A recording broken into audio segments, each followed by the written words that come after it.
Dear friends, welcome back to our series, Abraham, the Obedience of Faith. In our last chapter, we stood at the edge of Abraham's story watching him, awakened to the truth in a world full of idols. Today, in chapter 2, we take the first true step of faith. This chapter is titled, The Divine Summons, and it begins with just 2 words from God that changed everything. Get out. Abraham was living quietly in Ur. Tradition tells us he was mocked for his convictions resisting the idolatry of his people, standing alone in a world going the wrong way. And then, one day, it happened the God of glory appeared to him, not just a whisper or a feeling, but a dazzling revelation. A visible, radiant moment when God's voice came with unmistakable clarity, "Get thee out of thy country, from thy kindred and from thy father's house, into the land that I will show thee." This was the first of many appearances that foreshadowed the coming of Christ. And it wasn't just about leaving a city. It was about stepping into a calling. Even today, God may not appear to us in glory, but he still speaks, quietly, deeply, to the heart. And when he does, he often says the same thing: get out. Come away from the noise, from the compromise, from whatever binds you. Come with me. The call involves hardship. Make no mistake, Abraham's obedience was costly. He had no child, no reason to go. And yet he left it all: family, homeland, comfort. He left the known for the unknown, and that's the mark of real faith. It's not just trusting when things are easy, it's trusting when obedience hurts. When following God means tearing away from what you love. Have you ever felt that? That ache of surrender? That final farewell to something familiar because deep down, you know it's not where you're meant to stay? Like Abraham, we all must reach that altar, the place of letting go. Not just once, again and again. Take up your cross daily, Jesus said. And every time we do, something happens.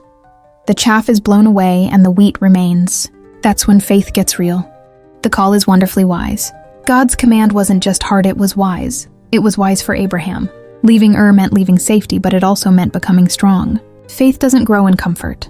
It grows when you're cut off from every support, and God becomes your only anchor. Think of the bird that doesn't fly until it's forced out of the nest. The swimmer who doesn't learn until he lets go of the shore. Abraham could never become the father of faith if he stayed in Ur. He had to leave to be stretched, tested, strengthened. And maybe you're in that place too. Maybe the shore is gone. Maybe your familiar comforts are being stripped away. Could it be that God is training your faith to fly? This call was also wise for the world.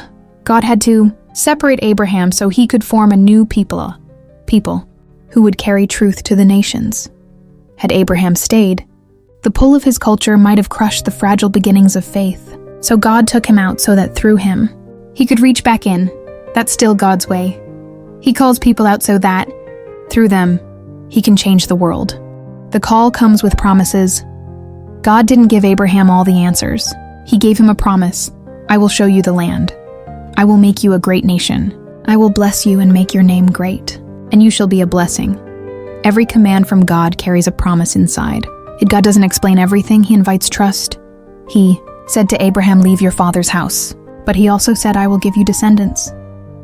He said, leave the land. But he also said, I will give you a better one. The cost is real, but so is the reward.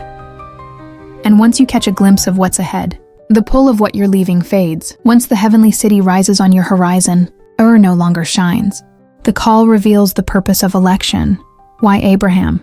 Why call one man and through him bless the world? Because that's how God works. He chooses, not for privilege, but for purpose. I will bless you, and you shall be a blessing. Like a teacher choosing one student to carry on his legacy, God chose Abraham to carry a message too important to be misunderstood, and the same is true for you. If you've been called, it's not just for your salvation, it's for your service. You've been entrusted with something holy, and often, that comes with cost: the cross, the wilderness, the loneliness. But it also comes with something greater: the deep knowledge of God. The call defines the whole life. Abraham's entire story, his journey, his waiting, his testing can be traced back to this. One moment, get thee out. It's the call of separation. But not separation for the sake of pride or religion. Not a retreat from the world, but a response to a higher voice. Abraham left, not to be saved, but because he had already seen God. This wasn't legalism. This was love. He had tasted something eternal and the world lost its flavor.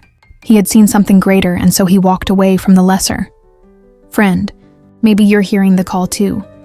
Not in thunder or lightning, but in your heart. A holy invitation to step away, to loosen your grip, to walk in faith.